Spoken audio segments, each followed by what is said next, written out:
मोठी अपडेट केंद्रीय गृहमंत्री अमित शहांचा नांदेड दौरा हा रद्द करण्यात आलेला आहे। दौरा रद्द होण्याचं कारण मात्र अद्यापही गुलदस्त्यात आहे। तर आज केंद्रीय गृहमंत्री अमित शहा हे नांदेड दौऱ्यावर येणार होते। आज दुपारी 2 वाजता ते नांदेडच्या हिंददी चादर या कार्यक्रमात सहभागी होणार होते। प्रमुख उपस्थिती त्यांची या कार्यक्रमाला असणार होती। मात्र आता केंद्रीय गृहमंत्री अमित शहा यांचा हा नांदेड दौरा रद्द करण्यात आल्याची मोठी माहिती समोर येते। मात्र दौरा रद्द का झाला याचं कारण गुलदस्त्यात आहे।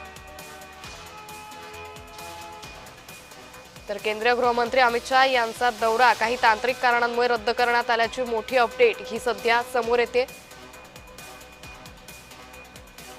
या संदर्भात अधिक माहिती घेऊयात आमचे प्रतिनिधी प्रवीण खंदारे यांच्याकडून। प्रवीण, केंद्रीय गृहमंत्री अमित शहांचा नांदेड दौरा रद्द करण्यात आलाय, काय अधिक अपडेट? नक्कीच अंकिता, हिंददी चादर या कार्यक्रमाला अमित शहा येणार होते आणि काही तांत्रिक अडचणीमुळे केंद्रीय गृहमंत्री अमित शहा यांचा दौरा रद्द झाल्याचं कळतंय।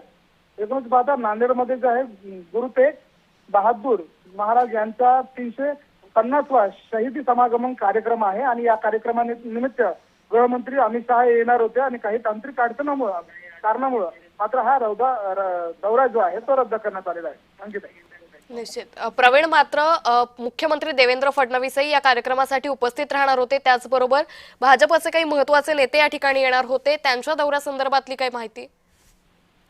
नक्कीच राज्याचे मुख्यमंत्री देवेंद्र फडणवीस, उपमुख्यमंत्री अजितदादा पवार तसेच मंत्री पंकजा मुंडे सुद्धा या कार्यक्रमाला येणार आहेत अशी माहिती प्रशासनाकडून देण्यात आलेली आहे।